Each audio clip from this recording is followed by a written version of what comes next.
Pencils from the Comic Crush.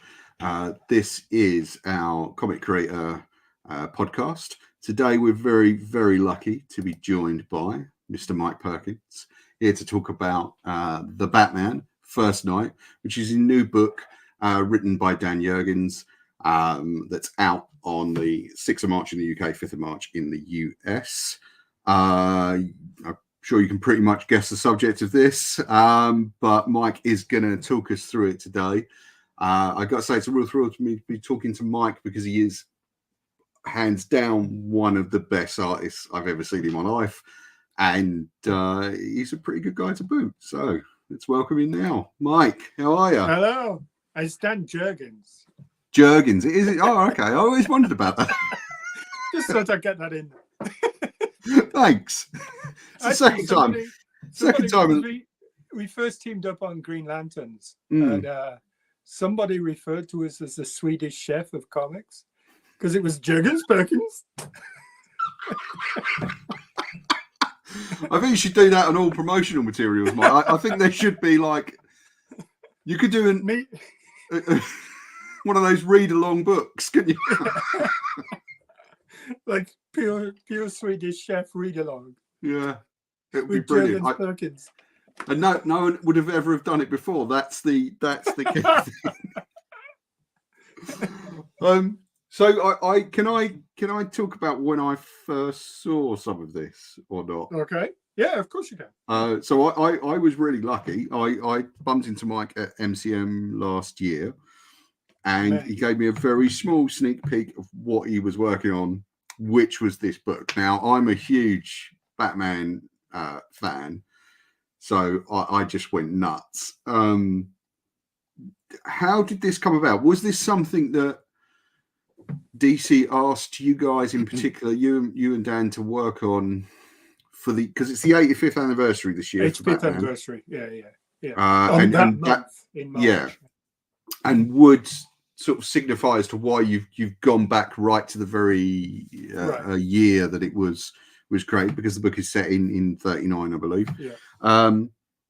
So was it a sort of remit from DC? We want something that's about that period, or was it just a happy confluence of events?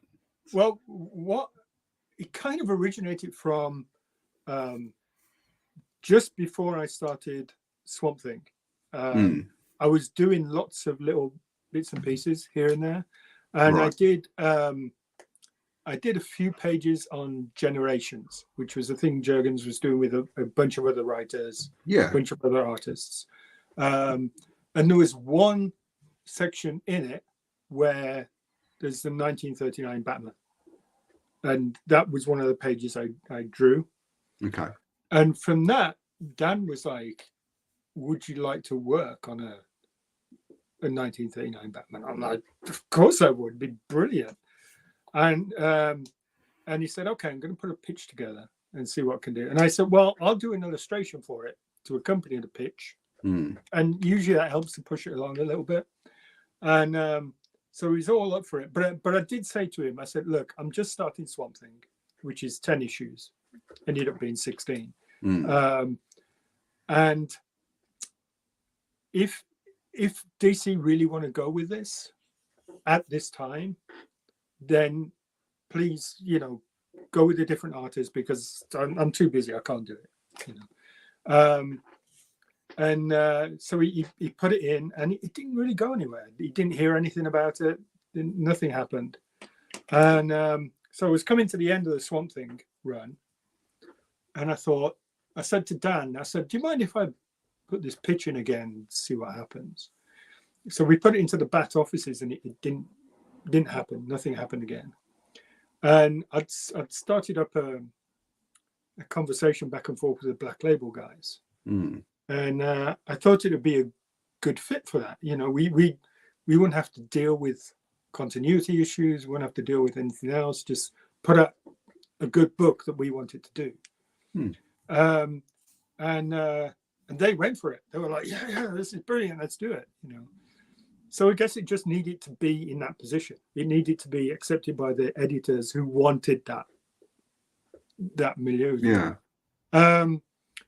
and so Dan was pleased. I mean, he was like, didn't think he'd ever get a Black Label book because he's seen as Mr. Superhero, you know. So so he was thrilled that I wanted him to be Dark Dan, you know, and then it kind of went from there. We just really enjoyed really getting into it, and then when they said, you know, it's going to be 48 pages, 46 pages, and 2 pages of filler backup stuff, and then, you know, it just kind of ballooned, and then it was, you know, the oversized format, and this is going back a while that we pitched it, and then they said, well, this is a perfect book to plug into the 85th anniversary, which is in 2024, and that gave us more breathing space. Yeah, which I didn't think I would need, because, you know, I usually do a page a day and all this kind of stuff, but which is a really good rate, right. But especially with the detail that you bring. Right, but the pages on Black Label, they're the boards, they're double size, they're like A2 size, so it's really, you know, at least a day and a half to 2 days per page on these ones. So that figured out with the scheduling and everything. So nice. Yeah, but we really wanted to tell that tale, that, you know, let's go back, let's really do it, let's do 1939, let's talk about, you know, what was going on in you know, they're still coming out of depression, they're going into a war, you know, and things like that, which enabled us to, and being a Black Label book, we could talk about that kind of stuff, what was going on in Nazi Germany, what was happening, you know. I want to talk about sort of process and things like that in terms of the Black Label format, if you don't mind. Yeah. You're talking about the boards there. Do you normally work digitally? If you're just doing a regular size comic, do you always work pencil? Yeah. I've tried to work digitally, and it's not for me. I can't really say about other artists, but I think there's a physicality that's missing from the digital process for me, and also it's a different way of thinking. Like the ones I was playing around with Joe Quesada's Syntec when I was in the Marvel offices, and I was just doing some lines. I'm like, okay, so I want to get a dry brush here. How do I get a dry brush technique? And he said, well, you do the line and you select the dry brush and you pull it down. And I said, that's great. That's simple. But I don't know that I'm going to do a dry brush until I've done it. You know? So for me, it's that instinct, you know. It's when you're working digitally, it's almost as if you're working one step removed, because you're thinking, okay, I'm going to do this line, then I have to select that brush to make it a dry brush, you know. So there's that spontaneity that disappears in a way, right? And also it's a secondary market as well, you know, the originals and things like that, you know, absolutely, which is increasingly, you know, it's a real earner for artists. And you're kind of glad that stuff's available for them, right. and you're glad that market's there.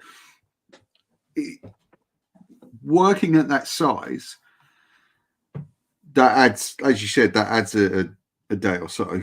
It adds exhaustion as well. I mean, this is what I wanted to know. Yeah, it really does, because you've kind of honed your craft to a point where, you know, 11 by 17, you're so used to it, and then you get to these pages, and especially with the detail that's going into it, you're just, I am exhausted by the end of it, and it's you know, it's one of those things that I really wanted to do, because they sent the boards are the actual, you know, the A2 size, but they said to me, you know, you don't have to work on this size of boards, you can do it smaller, you can do it actual size, whatever you want.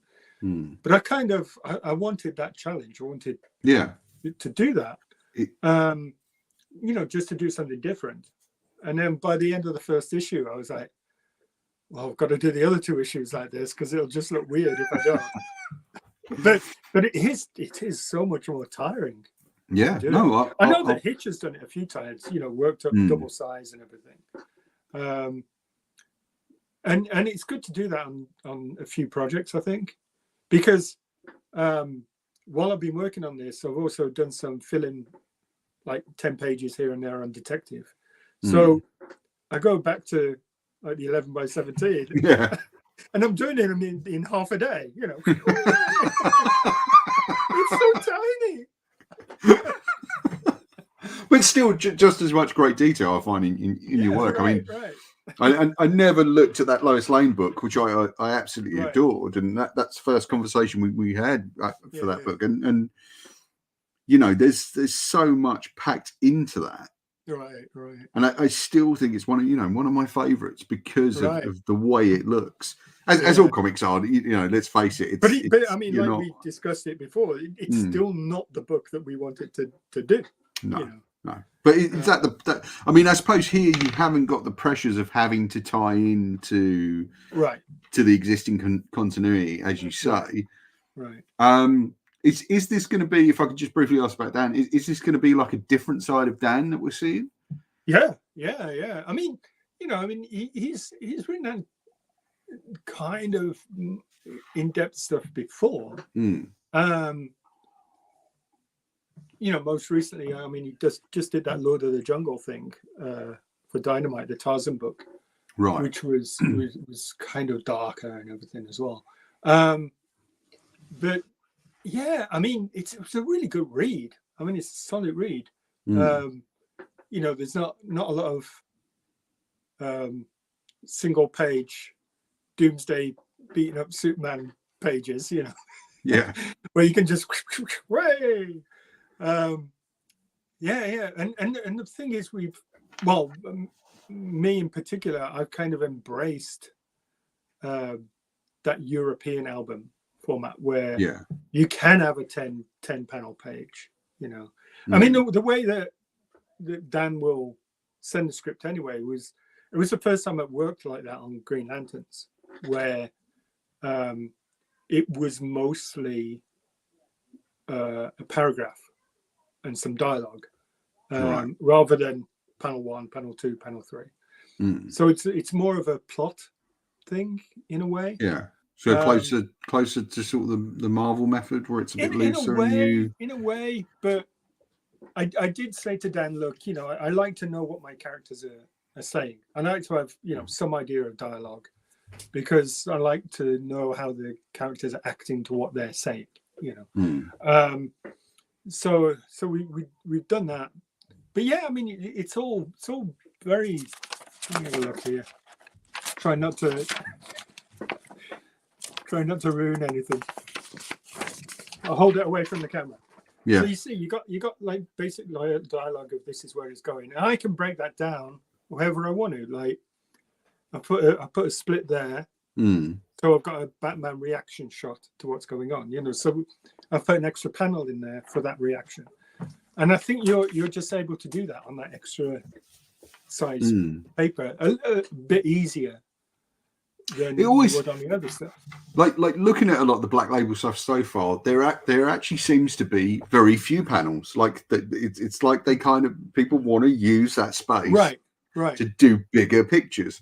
Yeah. And I love it because seeing the art. I mean, I was a bit of a kind of an outsider at Orbital, because I kept whenever they would come in, I'd be like, yeah, this is great, because look at the size of this, look at the art, look how it's shown. And they'd just be like, yeah, you can't put it in a box though. And it's just like, you could, of course you can. Yeah. Just get yourself a mag box, you're fine. And there was a lot of feedback that people found them hard to store, but it was just like, who cares, man? Like, who cares? Look at it. It's right. It's a thing of beauty. That's what it is. Yeah. And they do feel like, most of them do feel like substantial pieces of art, And I mean, you got it with the way. You got it with any. I mean, look, different sizes up there. Yeah. And look at the 2000 AD stuff where you got the, you got the hardbacks, you got the things like that. So You know, there's all different sizes you can play with. The only one we really ever had the problem was when we did ruse, and because me and Butch, we were drawing it all on double page spreads. And sorry, which book was this? Ruse at CrossGen. Right, okay, yeah. So we did it all on double page spreads, and we wanted a landscape book, you know, and no.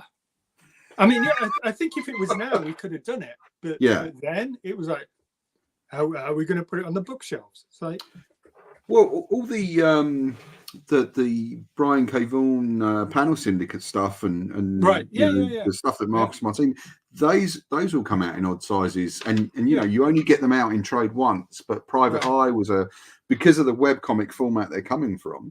They're all done landscape. I'm not always sold on landscape, because that's one where I do get irritated with the shelf. The shelf edition. Well, I mean, but that's me, you know. Right about the time we were doing Ruse, Michael Lark did that landscape book, the Batman book. What was it called? I've got it down there somewhere. But when they printed it as a normal comic and just did it on the side, kind of. Right. You know. Okay, I'll have to look that up. It's called now. It's great. It's a great book. I mean, the artwork's brilliant. I might have read. Yeah, it's Michael Lark, and you know, I remember us talking the last time for the Lois Lane book about the stuff in Gotham Knights, Gotham, and how impressed you were with that, and how much you with that book, and I think there are those artists, of course, of which you are among, who do this really good. I mean, you'd say noir influence? Would you be happy with that comparison? Yeah. Kind of illustrative shadow stuff. And he's one of the standouts. You're one of the standouts. And it's a great style, and I do love it whenever I see it. It is one of those things that kind of draws you into the book, and it feels. I guess it might be a lazy comparison to make it feel cinematic, but what influences you? Who, whether it's artists or films or books, or what influences you before you sit down to any project? It's a different thing. Like this one, man. There was a lot of research that went into it. Yeah. Okay. So, you know, we were looking at pictures of Chicago and New York, you know, the gangster stuff. So that kind of bleeds into it in a way. And you know, I get so anal about that stuff anyway. I've said this on other interviews about this book, but it stands up. I spent half a day looking at the tread of shoes in the 1930s. Yeah, and hobnail boots. I think I remember hobnail boots. That's what it was. That was, you know, and there was part of me which was still annoyed with that decision, because I was like, Bruce Wayne, he's a billionaire. He wouldn't have hobnail boots. I'm like, but they're just so cool to look at when he's coming through the roof. Yeah. And I always go back to the thing that Jim Lee said. He was on an interview and someone was saying to him, you never really see anyone draw the tread on Batman's boots. And he said, yeah, the thing is, he goes, after the fourth time you've drawn the tread on Batman's boots, you realise why no one draws the tread on Batman's boots, because it's never the same. More time. It's more detail. Yeah. But my God, I put a lot of hobnails in there. And every time I draw the bottom of these boots now, I'm like, how many hobnails was that?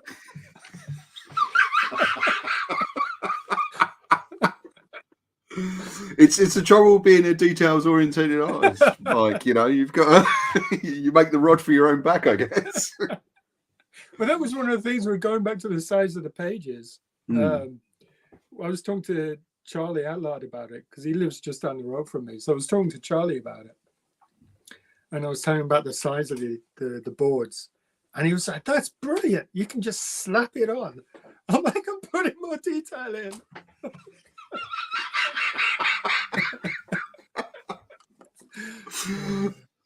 It's weird because a lot of other Batman artists you see now tend to go for that sort of, whether it actually is or whether it just appears to be, but that sparser kind of Mazzucchelli, Jorge Fornes, that style. Yeah. So it is great to see a super detailed style because you've seen it. We've seen it a lot in Ranvi's book that he did. I've actually forgotten the name of the artist. I'm terribly sorry, but the detective stuff that he's been doing, that you've done some of. For you, what have you? Oh, it's Jason Shawn Alexander, right? Yes, I think it's currently Jason Shawn Alexander, but he's and they're all the guys on that book have been detailed guys. All been. Like none of them are like, quick and clean, and like it'll be really sparse, and it's all kind of sit and look at it for an hour. I think that's you just have to play up to Ram's script. It's like there's a detail in Ram's script, and that sort of work, your sort of work does, and I don't mean this in a negative way, it does slow the pace at which you read the book. Yeah, well, that's our job. That's our job as an artist, to manipulate the reader, to slow the reader down at certain points, to quicken them up at other points. We are the master manipulators. But you've always been like that. Because funny enough, I was looking through, and I actually, it's in my bag at the moment. I didn't get it in front of me like an idiot. Was it Dr. Faustus?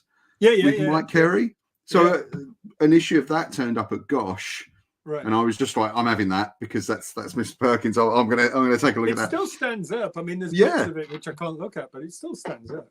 Was that just the one issue, or is it a series? Yeah, that was just the adaptation of Dr. Faustus. But I started flicking through it, and it's just like he's always been the same. He's always like that level of.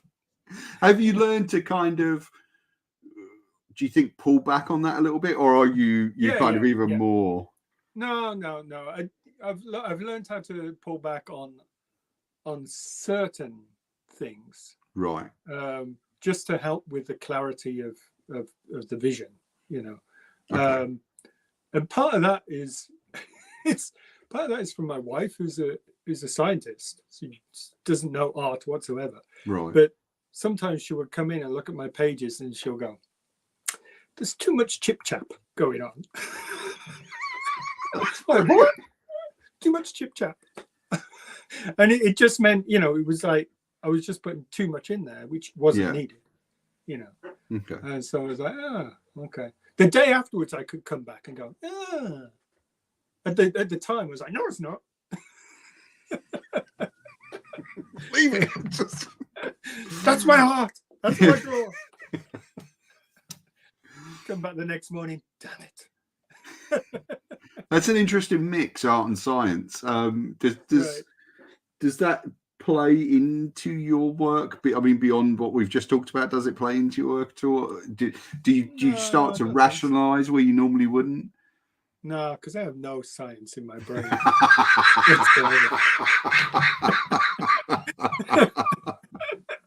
Just all emotion. There is no rationalization. Yeah. But do you think artists need that? They need to be not irrational, but they need to sort of abandon rationale sometimes. No. Well, I guess sometimes you just want to.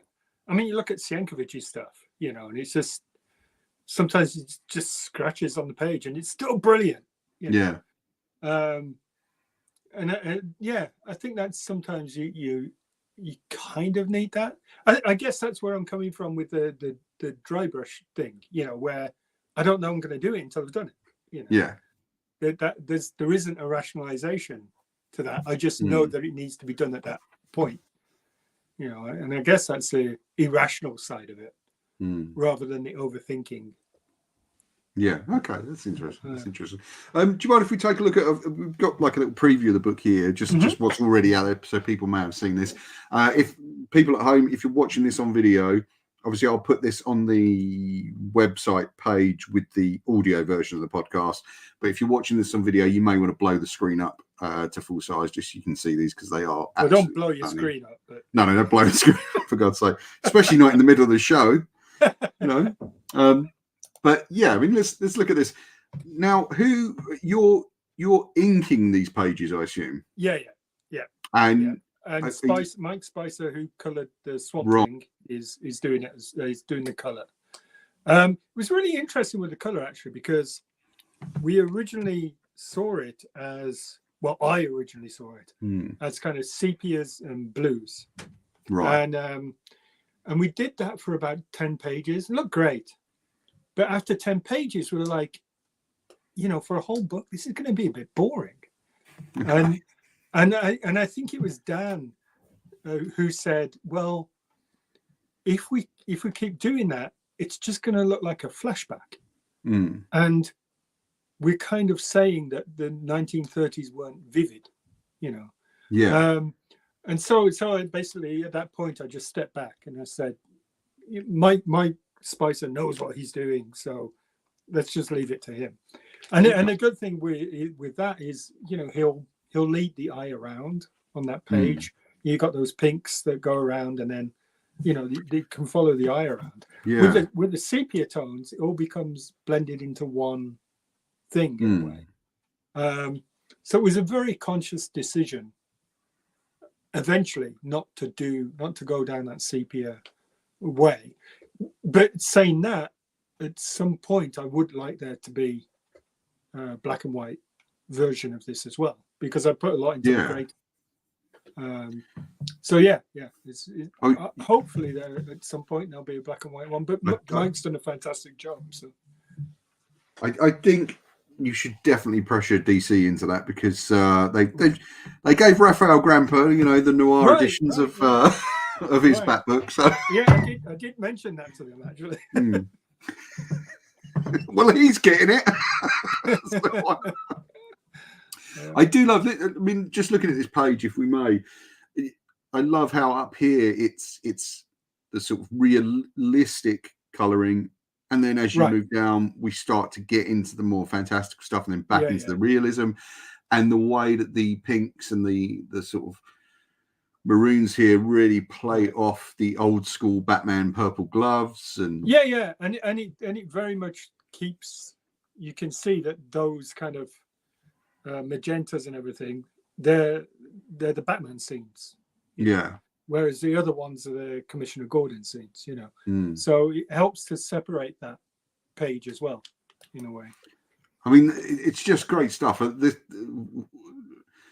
Cars are often said to be a bit of a bugbear for artists. I mean, was it pleasurable drawing this car? And yeah. I mean, that was a specific car that Dan mentioned in the script. It was an Alfa Romeo, from 36 maybe, and so he thought that Bruce Wayne would have one of those, just so you got that contrast between the deprivation that's going on and the Alfa Romeo there, including the fact that the Alfa Romeo, even though it's in Gotham City, is still a right-hand drive because he's imported it from Europe. So you got that kind of, and this one as well is. I love this page. I blow my own trumpet here. Forgive me. No, please. I love this page because there's some little bits of storytelling which weren't in the script, but nobody else would pick up on this. But you got Gordon there with his cigar, and he comes along. He sees Bruce, and then Gordon has grown up from the street. He was a street cop. So there he is. He's got his cigar, and then he puts out his cigar on his shoe in the second frame. And then if you see in the third frame, just a little bit, he's putting that cigar back into his pocket because he's going to smoke the rest of it later. He's not throwing. He's not throwing the cigar away. That is fantastic. That is fantastic. And is it a lot of fun? Do you have to kind of go back to Dan and say, okay, look, I want to do this, I want to do that? No. Dan's always been very open about that stuff. I remember with when I was on Cap with Brubaker, and Ed always wanted. He didn't mind if you were gonna add stuff to it, as long as you discussed it with him. But if you were taking a frame away, that would be a no-no. But Right. I think adding to beats and moments helps with the whole thing, helps with the storytelling, helps with that manipulation we were talking about. Mm. And again, was he a very kind of panel 1, panel 2 writer, or was it looser? Yes, yeah, he was full script, yeah. Mm. And do you have a and I preference? don't have any preference, Right. I don't have any preferential way of working, because my favorite writers that I've worked with, like Greg or Mike Carey or Ram, they're full script guys. And I kind of like working that way, as long as there's some leeway in there as well. Mm. Yeah, it's interesting to see the different, to kind of wonder how artists will manage with it with different styles. But I suppose you've had a fair amount of time in now, so you're adaptable to either, right? I mean, you're right. Yeah, for sure. I mean, this is a magnificent page. I love this. Right. Yeah, look at The those colours here, the detail, the movement is all beautiful. Well, that's one of the good things about that cape and those ears is that, especially with the cape, you can get so much movement out of Batman's cape. The figures can be static themselves, but the cape can just show you where you should be moving your eyes. Is it always good to draw? Like, is it always a useful thing to draw if you actually don't want to put a staggering amount of detail in, where you can just have the cape covering everything and just there? Yeah.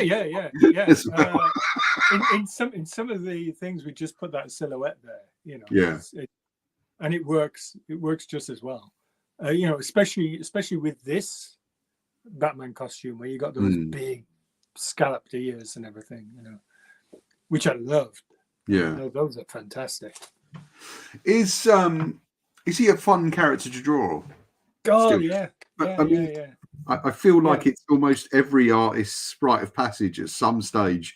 They have to draw it. Especially if you like playing with shadow, like I do. Yeah. I think that's one of the things that I love about Batman is you can utilize that shadow. I mean, same with Swamp Thing. Same with that. You can really bring in the organic shadow kind of thing going on. But I think with Batman especially, he lives in the shadow, and especially in the 1930s stuff. People, this is the first time they've come across the bat. They think it is a giant bat. It's just because he's always there. He's in the shadow. He's creeping away. In terms of like the culture, because I know you moved from you were kind of exclusive at Marvel for a long period. Is that right? Yeah, and 14 years. And then now is it exclusive at DC? Yeah. Is there a big difference in the cultures? DC are not scared of putting things in a drawer. Right. Marvel is very much get it done, get it out, kind of. Okay. A lot of the times at Marvel, 3 weeks after I've finished, it would be on the stands.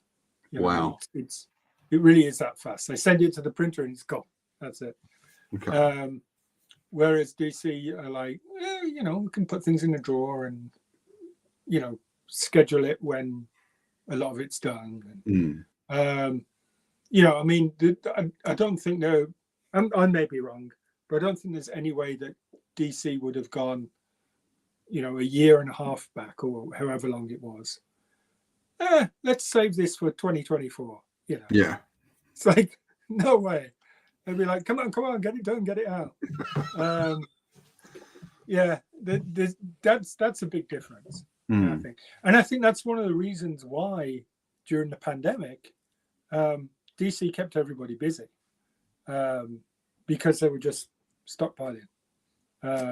Whereas Marvel actually did at one point tell people to put their pencils down, Right.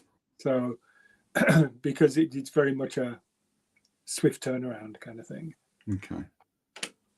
And that I assume that wouldn't have suited you. You like to be busy, always working, or do you like breaks? Do you enjoy taking a break? Yeah. But after 3 days, my fingers start itching again. I mean, do you draw for fun? Like, I mean, you see a lot of artists just doing like things like warm up sketches and Right. just drawing for. Do you draw for fun in downtime, or is that, is it No, a case of no, I'm no. happy when I've got a project and that's Yeah, I think downtime, I'll probably, I'll go for a walk and, be with my wife and daughter and, yeah, just, I'd like to read, but just, okay, I don't really get the chance to read that much. I listen to a lot of audiobooks. So right. that's how I do my reading when I'm drawing. Mm.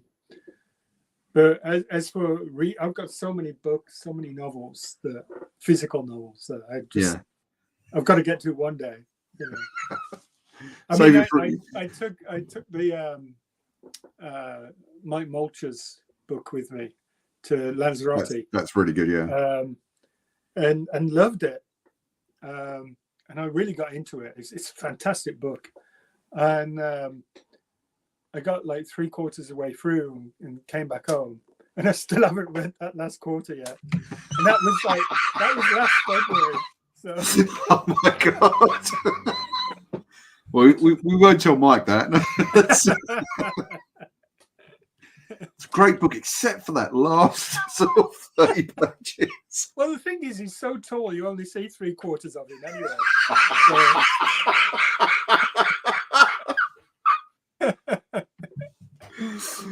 Oh my God, poor Mike. I mean, as you kind of progress on through your career, I assume you're kind of hitting more of those characters that you probably always dreamt about drawing out. I'm assuming big comics reader as a kid, right. and teenager and things. And then when did you start drawing professionally? 2008. That was 94, 93, right. 94. Yeah. And the first two things I did for 2008 were awful, absolutely awful.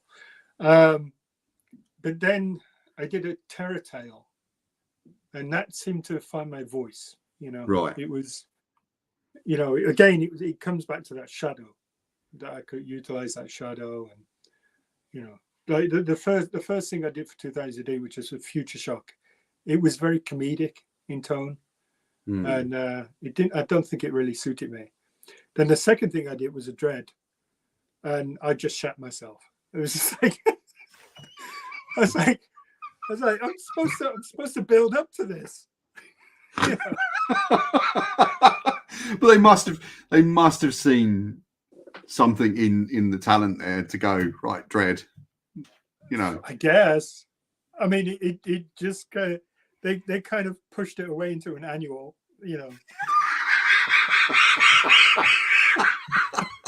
Oh, yeah, okay. It's a nice Dread. Okay, go over there. Is it a character you'd like to go back to, do you think? Or oh God, yeah. Well, actually, I recently did the Christmas cover for the Dread magazine. Okay. And they want me to do another cover for the summer special coming up. But yeah, I'd love Dread. 2000 AD is it's just. I mean, look, that whole wall is just 2000 AD stuff.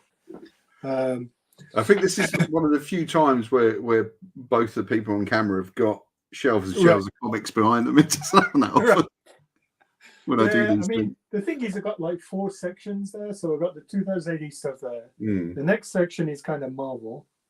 Then the next section is DC, and the nenext section is indie. So it's just like. And is this the room you draw in? Yeah. I always wanted like just a wall of books. That's what I got here. The Sean Phillips room, which I think is the when he posts pictures of that, it's the envy of creators, I think. I mean, what I was going to go back to back then was the characters. You've drawn plenty of them, but is there any that you haven't kind of hit yet that you really desperate to get into? Yeah. Can you say what they are? The good thing with DC is they've been very accepting of what I wanted to do. Like when I first spoke to Dan DiDio about it, and I said, I want to do Lois Lane with Greg Rucka. Yeah. I want to do Swamp Thing. I want to do a Batman thing. So it's they've kind of been very good with that, really. I'd love to have a good crack at Deadman at some point. I think that. Yeah. I think that would really suit your style. Yeah. And I'd love to. I mean, Ram and I have spoken about this in the past about doing a Hellblazer together. So I'd love to get to that as well at some point. But, you'll have to push Aaron Camp out of the way because he's on it right now, right? Yeah. They finished off their run. And, oh man, that was a great run anyway. I've actually not read it yet, and I feel really bad for it because everyone is saying it was so great, and I'm so far behind. In fact, the last Hellblazer thing I read was the Black Label sort of book they did for Hellblazer. But I do want to at some point this year. I do want to take a look at that, especially with Dead in America out now. And what do you look forward to in comics? Is there anything in particular that's kind of exciting you right now that you're apart from? I tend to follow writers. Yeah. Like I'll always pick up books by Ram. I mean, the Rare Flavors book he's doing at the moment is just brilliant. Right.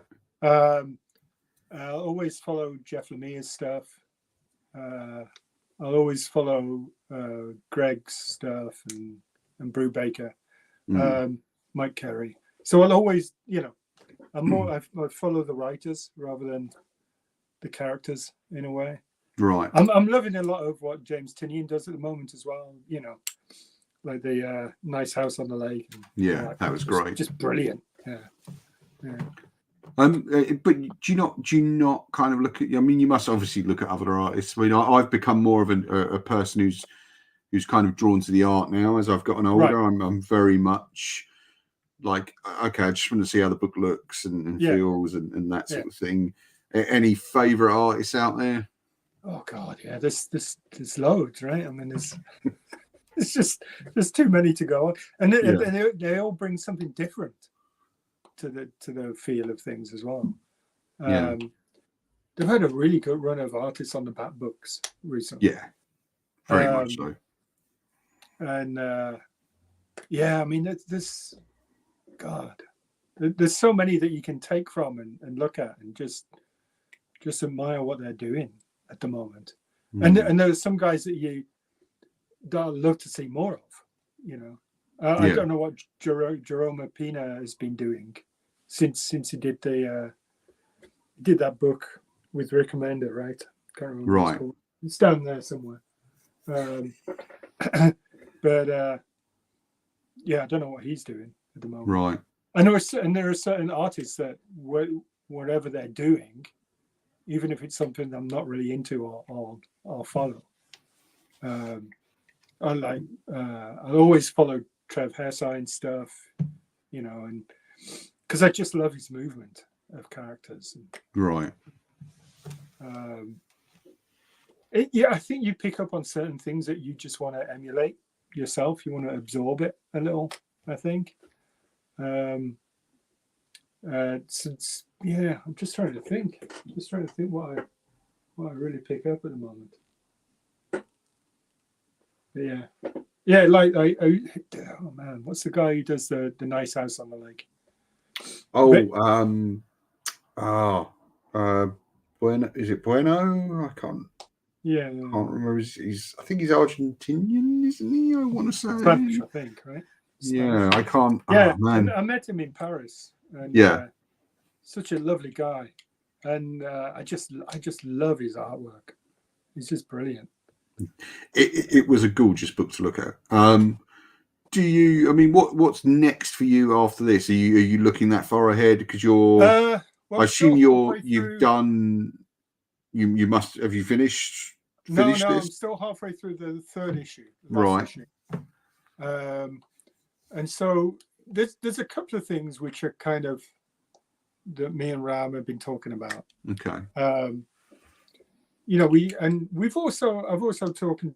also been speaking to some other writers as well about create our own stuff and things like that, which I haven't really played around with that much, which I'd like to do a bit more of.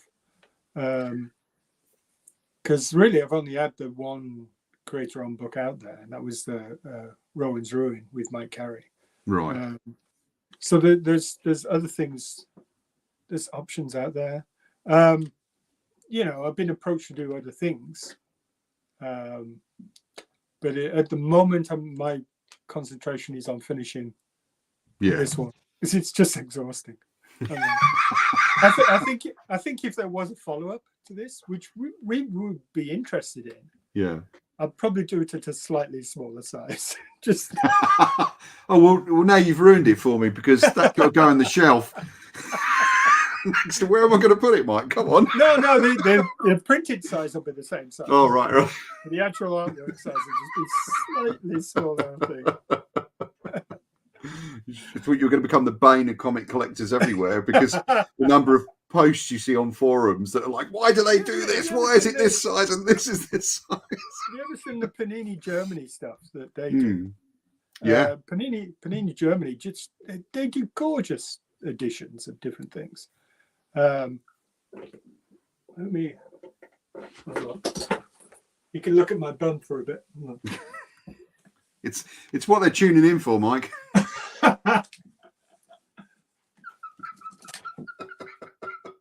Okay. So you got your Batman Noel there. Yeah, right? Gorgeous.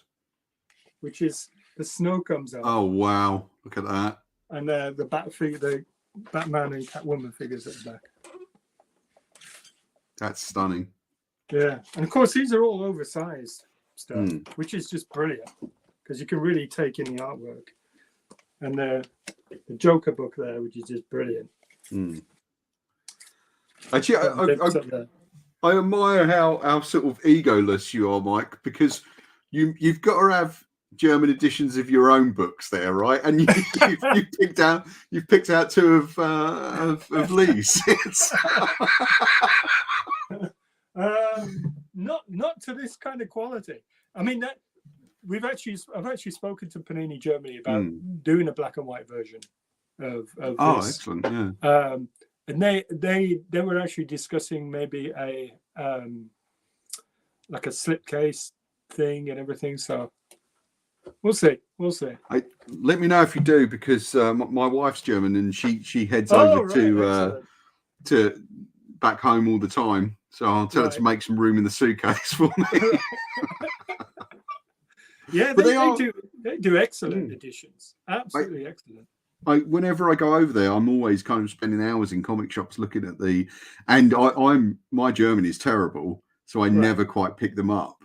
Right. But actually, I'm beginning now to. I think I might make some room at home to. Especially if you're following the artwork, especially if you're just like admiring the artwork. It makes sense to buy something. I just worry, and I'm sure you might worry about this as well, that it becomes a rabbit hole down which you go, because comic collectors, you know what we're like. We just I started out with one and now I've got 150 of these things. That was the whole thing with me when because I started reading The Walking Dead when it came out, and it got to the point, I think it was like 4 volumes in, right, where Rick is looking over the jail and he says, "We are the." Oh, it's gone. Okay, it's come back. Sorry, I lost you. Yeah, and Rick says, "We are the Walking Dead." Yeah, and I'm like, that is a perfect ending. I'm not going to read anymore. So it's like.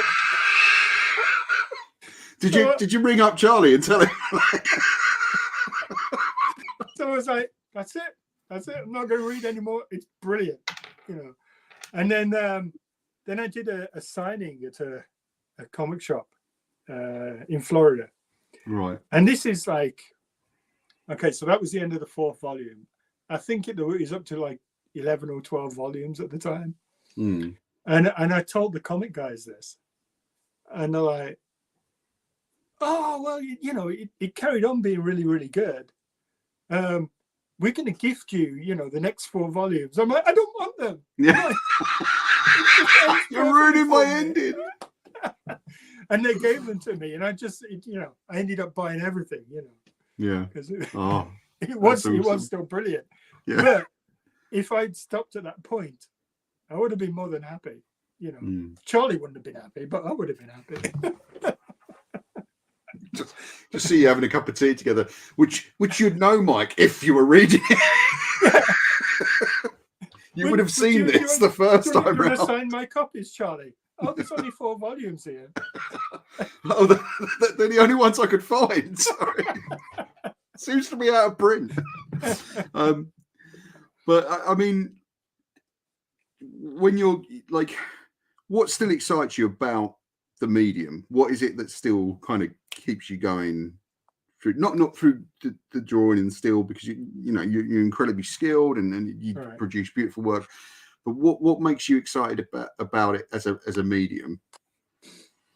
I think there's still so much to say. I think there is still so much out there, especially with what Image are doing, and there's so many different ideas. I mean, you look at Ram, who's been influenced by Alan Moore, Neil Gaiman, and everything. Yeah. And there's that progression there of a writer who he's just loving what he's doing, and he's coming up with all these brilliant ideas, and they're still fresh,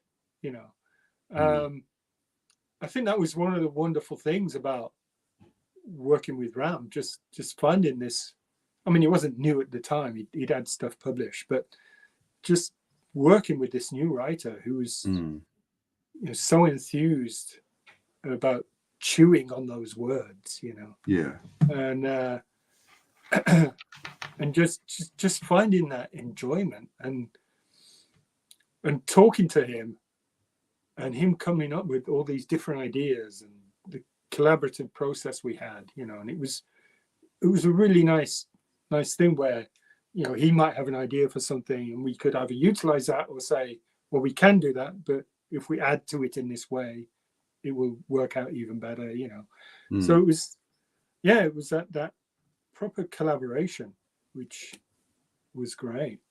But even so, I mean, I don't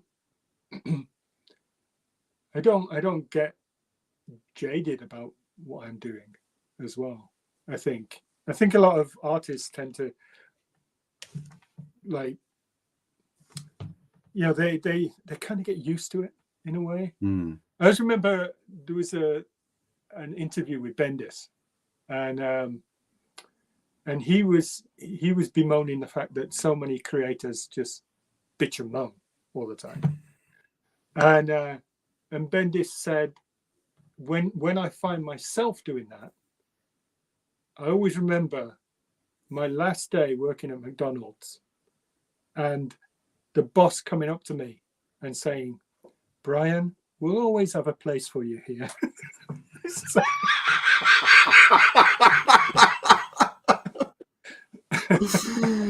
Excellent.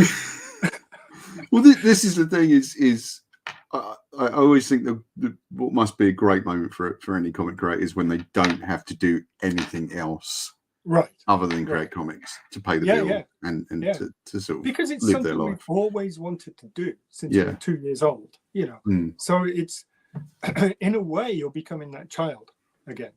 It's one of those things where you can remain young doing what you do, even like Joe Kubert when he was in his 90s or whatever, and he was still loving what he was doing, and I think in a way I was reading an interview this morning actually in an old Doctor Who magazine, and it was with Moffat, and Stephen Moffat was saying that they make Doctor Who for adults and children, but to watch it you have to be a child. Very true. I'm like, that's brilliant. It's that you have to have that sense of wonder, that imagination, and I think that's still there in the majority of comics. And I'm hoping, and I can see it, that younger readers are picking up different comics than what we would necessarily pick up. But at least they're picking them up. At least they're not, oh, there's something more interesting over there, So, because, I see my daughter who's 14 and she's, she's reading certain comics. She's reading, just the other day, she was sitting in here and she saw my my copy of Coraline. And she was like, oh, I'm gonna read this. She absolutely loved it, Nice. So there's that, and she's got loads to. She's like, what can I read next? I'm like, looking at my book stand. I'm like, they're all pretty horrific, actually.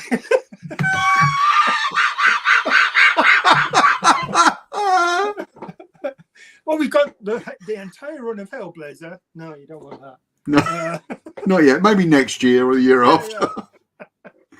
Although when I think about it, those were comics I was picking up when I was about 11. I was reading it when I was 15. Yeah.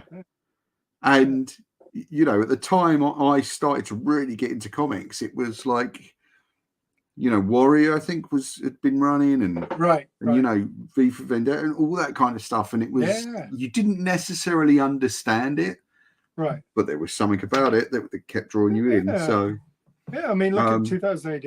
I mean, 7 years old when it came out, and you got cowboys being decapitated by dinosaurs. I mean, what more could you want, really?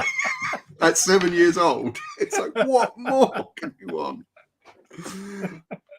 Well, Mike, I mean, I'm glad. Thank you for coming on today and sharing some of that passion and sharing some of this amazing looking book. I'd love to hear from when I'm in Gosh or any comic shop, I'd love to hear from the kid whose first book is a Mike Perkins book and what they think of that. And I really appreciate you coming on. I always love chatting to you because it's never dull. It's always entertaining. I always learn something. I mean, we can't go in one direction. Yeah. All over the place. And I am really looking forward to this, not just because it's Batman, but because it's you and Dan, and I'm really excited to get this book. Yeah, we have loved doing it. It really has been a labour of love for both of us, really. Yeah, I mean it's great to hear, and you see so much of that now that even the bigger publishers, especially DC, actually are really letting writers and artists do these kind of things, right? These labours of love, as you say, and that is fantastic to see, because it's an area of experimentation even within this what could be considered a formulaic field of it's superheroes, but it isn't just that. There is still more to be gained and more to be said in that field. And I think you're one of the people out there saying it and showing us how it's done. And I really appreciate you coming on. Thank you so much. The book is out 6th of March. Pleasure. You can come on anytime you want. 6th of March in the UK, 5th of March in the US. It's the FOC by the time this interview goes out. So please do make sure you the next Monday. Talk to your comic store. Get this book in. I'm sure they'll be ordering hundreds of copies anyway. Because I mean, it's those final order things which enable DC to turn around to us and go, okay, you can do the next one.